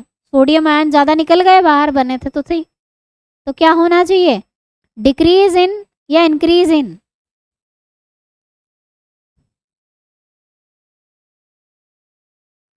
ब्लड प्रेशर कम हो जाएगा बेटा, निकाल दो सारे आयंस बाहर, ब्लड प्रेशर बढ़ा रहे हैं कम। ये यूरिन का पूछा है, ये रक्त का था, ये रक्त का था। रक्त में ज़्यादा सोडियम आयन है तो ब्लड प्रेशर बढ़ाएगा, यूरिन में निकल गए कोई दिक्कत नहीं, आपका ब्लड प्रेशर कम होगा। मान लो हो सकता है तुमने इतना नमक नहीं खाया हो, इतना सोडियम आयन नहीं हो, और ज़्यादा से ज़्यादा निकल रहा है यूरिन के थ्रू, तो क्या होगा? डिक्रीज होगा कि नहीं? ब्लड प्रेशर कम होगा, ब्लड प्रेशर कम हो जाएगा बेटा, आयन ज़्यादा निकलेंगे तो। चलो, इनमें से कौन सा एडीएच का कार्य नहीं है? Which of the following is not a function of ADH? Very important और पूरे एडीएच का सार। अरे सचिन यादव बेटा, सब कुछ है ये, क्या ही छोड़ा है? बिल्कुल, बस ईमानदारी से पढ़ना, रट्टम रट्टा मत लगाना पीडीएफ के थ्रू, एक बार तो क्लास अटेंड करना है सबको। विच of the following is not a function of ADH? लेकिन बैलेंस करके चलना, पूरी बायोलॉजी के ऊपर डिपेंड मत रहना बेटा। बायोलॉजी के साथ केमिस्ट्री और दोनों अच्छी हो गई है, चकाचक हो गई है, तो फिजिक्स, थोड़ा बहुत मैथ्स और जीके करना, तब जाके नंबर लगेगा, ऐसे नहीं लगेगा। जल पुनः अवशोषण को उत्तेजित करता है क्या? स्टिमुलेट करता है वाटर रीअब्जॉर्प्शन? जी हाँ करता है मैम। डिक्रीज ब्लड प्रेशर, क्या ब्लड प्रेशर कम करता है? नहीं, ये काम इसका नहीं है। डाईयूरेसिस, डाईयूरेसिस का मतलब, डाईयूरेसिस का मतलब क्या है? ज्यादा मूत्र होना, ज्यादा मूत्र आना, इसे बोलते हैं, इस बीमारी को बोलते हैं डाईयूरेसिस। ठीक है, मोर यूरिन, यूरिनेशन या यूरिन, तो ये करता है ना, पानी अवशोषित करके इसको बैलेंस करता है। जी हाँ करता है मैम। डिक्रीज परसिपिरेशन, पसीना कम करता है क्या? रक्तचाप को कम करेगा क्या या बढ़ाएगा? क्या होना चाहिए? बी होना चाहिए, डी होना चाहिए, सी होना चाहिए, क्या होना चाहिए? थोड़ा सा क्वेश्चन अच्छा लेवल का है।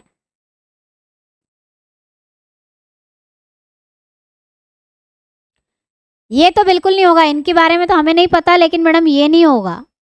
क्यों? क्यों नहीं होगा? क्यों बेटा? एडीएच का दूसरा नाम सुना है? कहोगे मैम सुना है। क्या बोलते हैं? वेसोप्रेसिन। मैडम वेसोप्रेसिन बोलते हैं, वेसोप्रेसिन। वेसोप्रेसिन किसका नाम है बेटा? एडीएच का नाम है। वेसोप्रेसिन का मतलब क्या? कि जो तुम्हारी ब्लड की नलिकाएं हैं उनको पतली करना, मोटी कर देना, अंदर से पतली कर देना। मतलब वो जो जहां से ब्लड पास हो रहा है ना, उसको क्या कर देता है? सक्रिय कर देता है, छोटा छेद कर देता है, प्रेस कर देता है। मतलब प्रेस कर दो ऐसे, बड़ी थी, प्रेस करने का काम करता है, मतलब और थोड़ी पतली कर देगा। तो इसका मतलब क्या है? तुम जानते हो, नली को दबाओगे प्रेशर बढ़ेगा, तो ये ब्लड प्रेशर बढ़ाता है। ये बेटा ब्लड प्रेशर बढ़ाने का काम करता है। ब्लड प्रेशर ये बढ़ाता है, रक्तचाप बढ़ाता है, रक्तचाप बढ़ाता है, ना कि कम करेगा। ये नहीं हो सकता इसके बारे में। आ गई बात समझ में? दो नाम है इसके। एडीएच याद रखो पानी के लिए, वेसोप्रेसिन याद रखो किसके लिए? ब्लड प्रेशर के लिए। अगर ब्लड नली कम कर देगा, ब्लड प्रेशर बढ़ा देगा, तो बढ़ाता भी है ये। ठीक है, चलिए नेक्स्ट है, इनमें से एडीएच किस पर कार्य करता है बेटा? ग्लोमेरुलस पर काम नहीं करता है, लूप ऑफ हेनले पर काम नहीं करता है, पीसीटी पर काम नहीं करता है, ये मैडम डीसीटी पर काम करेगा। और किस पर काम करता है? कलेक्टिंग डक्ट पर काम करता है। Option D is the right answer. जिन बच्चों के भी डी आए हैं बिल्कुल करेक्ट है। कहाँ काम करेगा? डीसीटी और सीटी पर। और एल्डोस्टेरोन कहाँ काम करता है? डीसीटी पर काम करता है। चलिए, एल्डोस्टेरोन कहाँ से निकलता है? अब एल्डोस्टेरोन एल्डोस्टेरोन तब से कर रहा हूँ मैडम, बताए नहीं कहाँ से निकल रहा है। कहाँ से निकलता है? वही टोपी, किडनी के ऊपर टोपी लगी है ना, वहीं से निकलता है। क्या नाम है उस टोपी का बेटा? क्या कहते हैं उसे? उस टोपी को क्या कहोगे? कहोगे मैडम एड्रिनल ग्लैंड से निकलता है। जी हाँ, लेकिन एड्रिनल ग्लैंड में भी कौन सा वाला एड्रिनल? अगर तुमने ग्रंथियां पढ़ी हैं तो एड्रिनल में कॉर्टेक्स भी होता है मैडम, और मेड्यूला भी होता है। कहाँ से निकलता है? एड्रिनल कॉर्टेक्स से निकलता है। बेटा पिट्यूटरी से तो एडीएच निकलता है, मेड्यूला से नहीं, कॉर्टेक्स से निकलता है। एड्रिनल कॉर्टेक्स से निकलेगा एल्डोस्ट्रोन, मेड्यूला से नहीं। चलिए बिल्कुल, बीमारियां देख ले फटाफट से, लास्ट टॉपिक। कौन कौन सी बीमारियां होती हैं? तो बेटा एक बीमारी का नाम है ग्लाइकोसूरिया। ग्लाइकोसूरिया,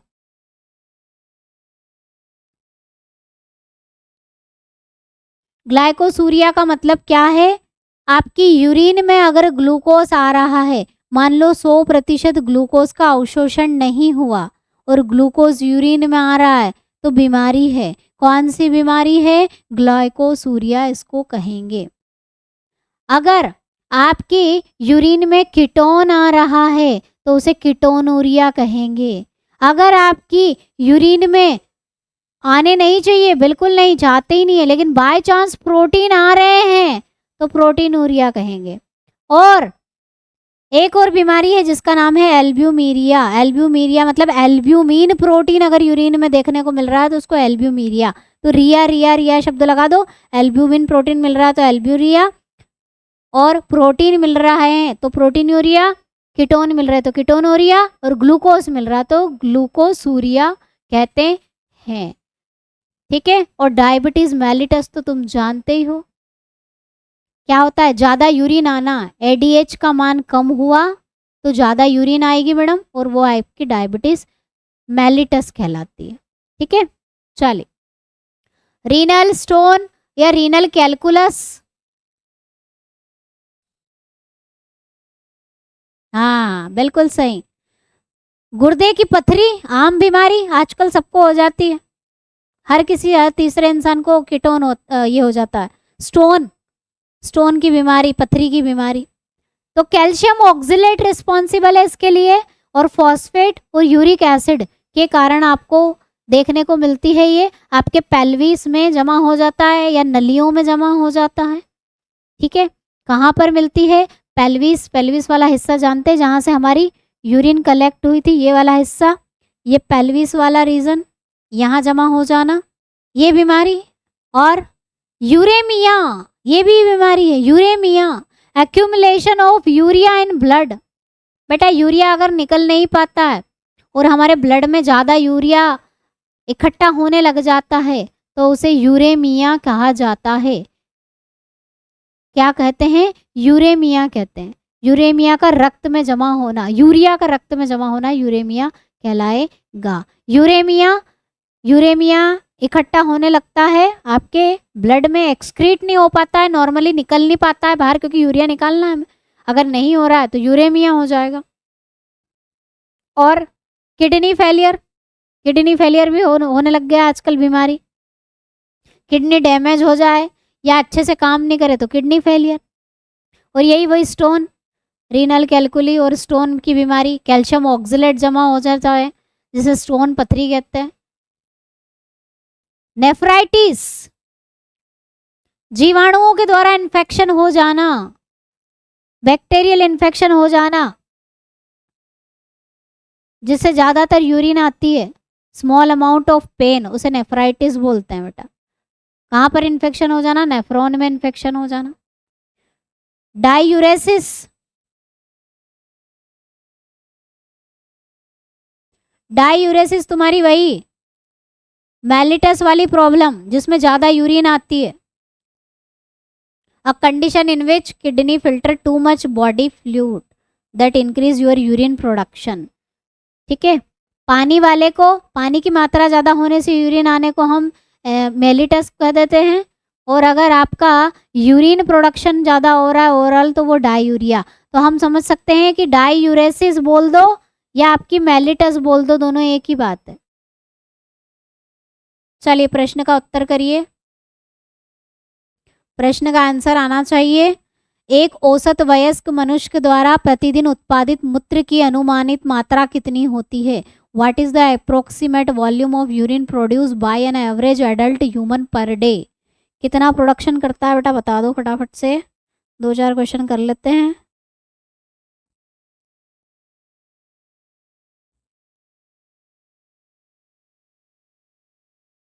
कितना होता है, क्या बताया था मैंने, 1 से 1.5 लीटर, 1 से 1.5 लीटर तक का प्रोडक्शन होता है। रेंज हमने बताई थी, हाँ आपने एमएल में बता दी, कोई दिक्कत नहीं आकाश। लीटर कर दो या मिलीलीटर कर दो, इसको तुम लीटर को मिलीलीटर में करोगे तो वही तुम्हारा डाटा आ जाएगा। 1 से 1.5 लीटर, और इसको मिलीलीटर में करोगे तो वही होगा 1500 ml, है ना, मैक्सिमम रेंज, बिल्कुल सही। चलिए अगला प्रश्न है, निम्नलिखित में से कौन सा मानव गुर्दे में पथरी के निर्माण के लिए जिम्मेदार है? किसके कारण हमें स्टोन हो जाता है, कैलकुलाई हो जाता है, रीनल कैलकुलाई हो जाता है? कौन सी बीमारी के कारण स्टोन, रीनल कैलकुलाई, पथरी की बीमारी होती है? क्या जमा होता है बेटा? बिल्कुल सही, क्या जमा होता है? कैल्शियम ऑक्सलेट जमा हो जाता है, कैल्शियम ऑक्सलेट जमा होता है। ठीक है, बहुत अच्छा। आगे, मूत्र में जल की अधिक मात्रा से कौन सा रोग होता है बेटा? Which disease is caused by the excessive amount of water in the urine. बहुत ज्यादा पानी यूरिन में आ रहा है, मतलब कौन सी बीमारी है? डायबिटीज है, इंसिपिडस है, या यूरिया एक्सक्रीशन है, क्या है? उदक में है, मधुमेह है, क्या है? मेलिटस वाली जो बीमारी थी वो ग्लूकोस है ना, वो ग्लूकोस ज्यादा बढ़ जाता उसको कहते हैं। और ये क्या है हमारी? एडीएच वाली जो बीमारी है बेटा, जो एडीएच की कमी से हो रही है, जो एडीएच की कमी से होती है उसको हम इंसिपिडस कहते हैं, इंसिपिडस कहते हैं। कहाँ वहाँ हमने गलत तो नहीं कर लिया? एक बार हम चेक कर लें जरा। हाँ सही है, बिल्कुल इंसिपिडस। और मेलिटस वो ग्लूकोज वाली प्रॉब्लम है जो हमने यहाँ देखी थी ना, डायबिटीज मेलिटस, ये ग्लूकोसूरिया के कारण ही होगी। ग्लूकोज इसकी अपोजिट वाली, अगर आपका ग्लूकोज ब्लड में ज्यादा बढ़ रहा है तो वो डायबिटीज मेलिटस होती है, और ये इंसिपिडस वाली बीमारी है। चलिए अगले प्रश्न की तरफ बढ़ते हैं। कृत्रिम गुर्दे द्वारा रक्त शुद्धि की प्रक्रिया क्या क्या नाम है? आर्टिफिशियल फिल्ट्रेशन की प्रोसेस क्या कहलाती है बेटा? प्यूरिफाई कराते हैं ना ब्लड को, किडनी खराब हो जाती है तो उसको हम क्या कहते हैं? उसे हम डायलिसिस कहते हैं मैडम। आसान प्रश्न है, अपोहन कहते हैं, डायलिसिस कहा जाता है कृत्रिम गुर्दे के द्वारा रक्त को फिल्टर करना। चलिए अगले प्रश्न की तरफ बढ़े। यूरिन, यूरिन की बात कर लेते बेटा। यूरिन जो है, मूत्र जो बन गया, उसमें क्या क्या है? उसका कंपोजिशन याद होना चाहिए। 95% पानी होता है, 95% पानी होता है।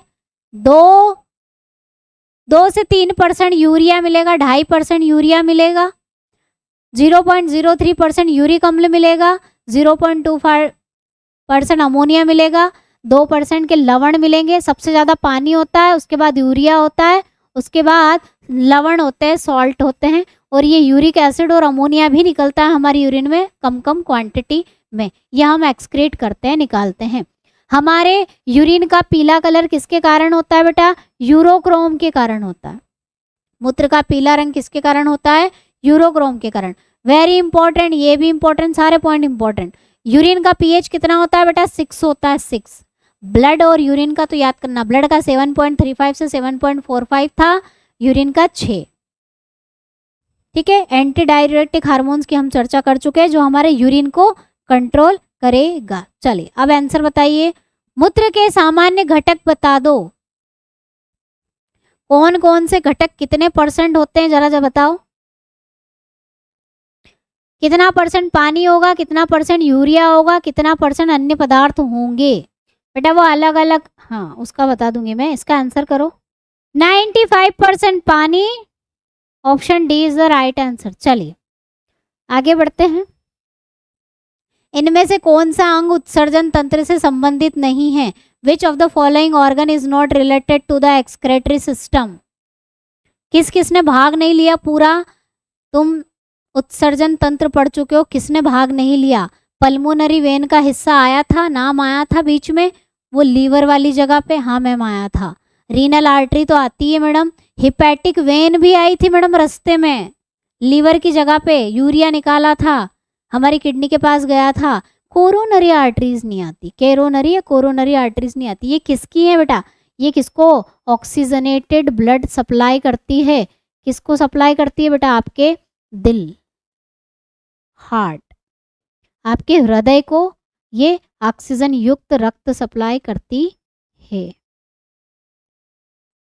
हृदय तक सप्लाई करती है। तो ये हृदय का हिस्सा है, ना कि हमारे किसका? उत्सर्जन तंत्र का हिस्सा। ठीक है, चलिए बहुत अच्छे। मनुष्य के मूत्र का पीएच कितना होता है बेटा? फटाफट से टिक करो, आगे बढ़ो। कितना होता है?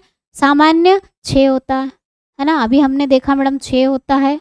अगला प्रश्न, मानव मूत्र का पीला रंग किसके कारण होता है? जानते हो किसके कारण होता है पीला रंग? बाइल मत कर देना, वो तो बीमारी हो जाती है उनसे। यूरोक्रोम के कारण होता है। किसके कारण होता है? यूरोक्रोम के कारण होता है, बिल्कुल सही। फटाफट से आंसर करना अब हमें। डाईयूरेसिस क्या है? डाईयूरेसिस हमने अभी देखा कि ज़्यादा यूरिन आना डाईयूरेसिस कहलाती है।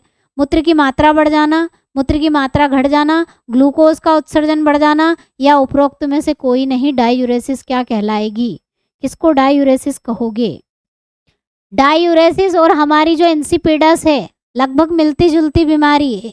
पानी की मात्रा बढ़ जाना, यूरिनेशन ज़्यादा आना, मूत्र की मात्रा बढ़ जाना, इंक्रीज यूरिन वॉल्यूम बढ़ जाना। ठीक है, ये डाईयूरेसिस है। Option A is the right answer. इसे डाईयूरेसिस कहते हैं, बिल्कुल। चलो अगला प्रश्न। भोजन में अधिक शर्करा मूत्र में किसको बढ़ा सकती है? Excess sugar in the food can increase. Urine में किसकी मात्रा बढ़ जाएगी? ज़्यादा शक्कर खाओगे। यूरिक एसिड की, नमक की, ग्लूकोज की, या फॉस्फेट की? किसकी बढ़ेगी? किसकी मात्रा बढ़ेगी? कहोगे मैम शक्कर खाएंगे तो ग्लूकोज की बढ़ेगी। ज़्यादा शक्कर खाएंगे तो ज़्यादा ग्लूकोज बनेगा और ज़्यादा यूरिन में निकलेगा। कितना फिल्टर करेंगे? कितना एब्जॉर्प्शन करेंगे? कितना एब्जॉर्प्शन करेंगे? बेटा आज नहीं, आज बहुत टाइम हो गया है ना। आप ऐसे पर्सनली पूछ लेना आकाश। यूरेनिया एक रोग है जिसमें अधिकता होती है। Uraemia is a disease in which excess. Uraemia, रुधिर में ग्लूकोज, रुधिर में यूरिया, रुधिर में कोलेस्ट्रॉल, या मूत्र की मात्रा बढ़ जाना। यूरेनिया क्या है? यूरेमिया या यूरेनिया क्या होगा?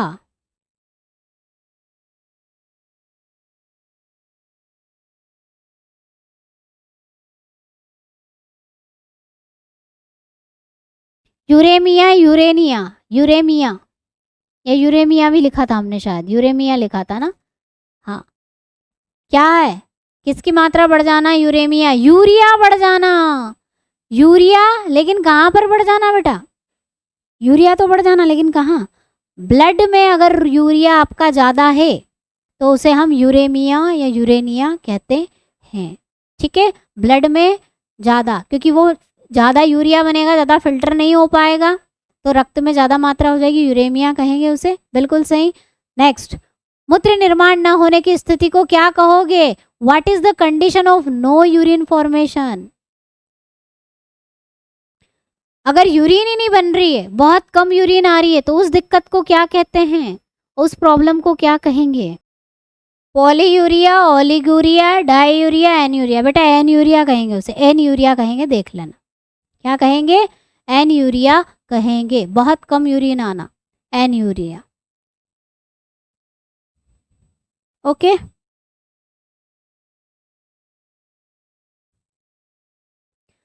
तो बेटा अब आप किडनी के काम समझ गए हो। किडनी के काम सभी समझ गए हो। वाटर एक्सक्रीशन करना, एक्स्ट्रा वाटर निकालना, न्यूट्रिएंट का रीएब्जॉर्प्शन करना, पुनः अवशोषण करना ग्लूकोज वगैरह का, याद आ रहा है। पीएच बैलेंस करने का काम भी हमारा किसका है? किडनी का, एक्सक्रेटरी सिस्टम का है। ब्लड प्रेशर को रेगुलेट करना, क्योंकि आयंस कहाँ से एब्जॉर्ब हो रहे हैं? यहीं से, तो ब्लड प्रेशर भी मेंटेन करती है। और सिक्रेशन ऑफ एक्टिव कंपोनेंट्स, जो ज़्यादा एक्स्ट्रा वाले कंपोनेंट बन जाते हैं, आयंस बन जाते हैं, पोटेशियम, हाइड्रोजन आयन, इनको सिक्रेशन भी करना है ना, हार्मोन्स की मदद से। ये इतने सारे काम है किसके? हमारी किडनी करती है बेटा। किडनी के काम अब तुम लोग समझ गए हो क्या क्या है। ये सारे काम है हमारी किडनी के। ठीक है, तो ये थी हमारी पूरी, आज क्लास लंबी हो गई, लेकिन हमने एक ही क्लास में पूरा एक्सक्रेटरी सिस्टम, हमारा उत्सर्जी तंत्र कंप्लीट कर लिया है। मिलते हैं नेक्स्ट क्लास में, तब तक के लिए जय हिंद, जय भारत, वंदे मातरम। आपका सिलेबस जो कि नर्सिंग असिस्टेंट का भी है, वेटनरी का भी है, एएमसी वाले बच्चों का भी है, तीनों के लिए ये सेम सिलेबस ही है। इन सारा सिलेबस जो मैंने आपको बताया है, और साथ ही साथ ओरिजिनल देखना चाहते हैं तो एप्लीकेशन पर मिल जाएगा सिलेबस, वहां से आप डाउनलोड कर सकते हैं। पूरा का पूरा सिलेबस मैंने बिल्कुल, कितना पोर्शन आपका 11वीं 12वीं का लेना चाहिए, कितना पोर्शन आपका 9th 10th लेवल का लेना चाहिए, सबको मिक्स करके मैंने जो बैच बनाया है। बैच के अंदर पूरा सिलेबस जो मैंने आपको अभी बताया, सारे के सारे टॉपिक आपको बैच में मिल रहे हैं। तो बैच आपको कहाँ मिलेगा? एप्लीकेशन है प्ले स्टोर पर, सोनू आर्मी क्लासेस एप्लीकेशन, यहाँ पर आपको जो बैच मिल रहा है उसमें ये सारे के सारे टॉपिक मैंने निचोड़ दिए हैं बिल्कुल सिस्टमैटिक तरीके से, लेवल वाइज कि कितना लेवल 11वीं 12वीं का पढ़े, कितना 9th 10th का पढ़े, उसके हिसाब से हर एक टॉपिक रेडी करके आपको पढ़ाया है। फाउंडेशन बैच है, उसमें थ्योरी पढ़ाई है बिल्कुल सारे सब्जेक्ट की, और अभी रिवीजन बैच चल रहा है तो रिवीजन बैच में आपको उस थ्योरी को मैं रिवाइज करवा रही हूँ इम्पॉर्टेंट मोस्ट इम्पॉर्टेंट एमसीक्यू की मदद से। जो एमसीक्यूज आपको कहीं ना कहीं परीक्षाओं में, हमारी परीक्षा में, दूसरी परीक्षाओं में भी जो टीसीएस की एग्जाम होती है उनमें भी देखने को मिलेंगे, वो सारे एमसीक्यूज यहाँ पर मैं करवा रही हूँ रिवीजन बैच में। तो अगर आप बैच ज्वाइन करना चाहते हैं तो बैच जो है आपका यहाँ पर आपको 3 बैच देखने को मिलेंगे। अगर आप एप्लीकेशन में जाओगे तो बच्चे कंफ्यूज हो जाते हैं मैडम कौन सा बैच ज्वाइन करें, तो ये वाला जो बैच है बेटा ये फाउंडेशन बैच है जिसमें कंप्लीट थ्योरी है, थ्योरी मैंने पढ़ाई है। इसके अलावा ये रिवीजन बैच है जिसमें अभी लाइव क्लासेस चल रही हैं, तो ये जो रिवीजन क्लास है इसमें एमसीक्यूज में सॉल्व करवा रही हूँ। ये दोनों के दोनों बैच अगर आपको चाहिए, अलग अलग ज्वाइन करने की आपको जरूरत नहीं है मैडम, हमें दोनों के दोनों बैच एक साथ चाहिए, हमें थ्योरी भी चाहिए, हमें रिवीजन भी चाहिए, एमसीक्यूज भी चाहिए और टेस्ट सीरीज भी। टेस्ट सीरीज बेटा 50 टेस्ट सीरीज, 40 से लेकर 50 टेस्ट सीरीज हमने अभी कर दी है, अभी कंप्लीट कर दी, और एग्जाम तक हम कितनी ही टेस्ट सीरीज डेली हफ्ते में कम से कम 2 टेस्ट सीरीज तो हम लगाते ही लगाते हैं, और इससे ज्यादा भी टेस्ट सीरीज आपको मिल जाएगी।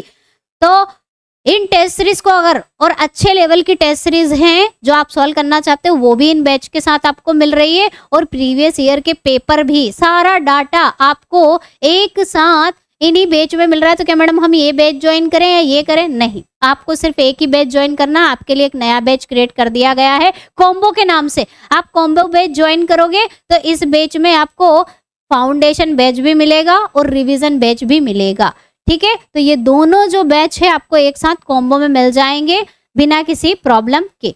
और अगर आप ज्वाइन करना चाहते हो वहां पर अलग अलग कूपन कोड है, आपको मिनिमम कम प्राइस वाला बैच चाहिए, कम से कम में बैच चाहिए कॉम्बो वाला, तो आप लगा के देख लेना, आपको जो कूपन कोड पसंद आए आप वहां पर अप्लाई कर सकते हैं। तो ये सिलेबस बेटा, यही सिलेबस आपको फॉलो करना है। आप कहीं से भी पढ़ रहे हो, मेरे साथ पढ़ रहे हो, यूट्यूब पर पढ़ रहे हो और कहीं से पढ़ रहे हो, ये सिलेबस आपको फॉलो करना है, और जिसमें इंपॉर्टेंट मैंने बताया उसको आपको बिल्कुल डीप में पढ़ना है, उन सारे टॉपिकों को। इसके अलावा आपको कुछ डाउट हो, आप किसी नए टॉपिक पर वीडियो चाहते हैं तो कमेंट सेक्शन में मुझे जरूर लिख सकते हैं। बच्चों के कमेंट आएंगे, प्रॉब्लम्स आएंगी, उसी के आधार पर हम आप लोगों के लिए वीडियो रेडी करते हैं। आपका सिलेबस के आधार पर कमेंट आई थी कि मैडम हमें सिलेबस चाहिए, तो यहाँ पर मैंने आपको पूरा नर्सिंग असिस्टेंट का, वेटनरी का, एमसी का सिलेबस बता दिया है। अब पढ़ाई चालू कर दीजिए, टाइम मिला है तो उसका उपयोग करिए। हो सकता है कि जो बच्चे काफी टाइम से पढ़ रहे हैं आप उनसे भी आगे निकल जाओ अगर मेहनत कर लो तो आखिरी समय में, ठीक है। तो बच्चों मिलते हैं नेक्स्ट क्लास में, तब तक के लिए जय हिंद, जय भारत, वंदे मातरम।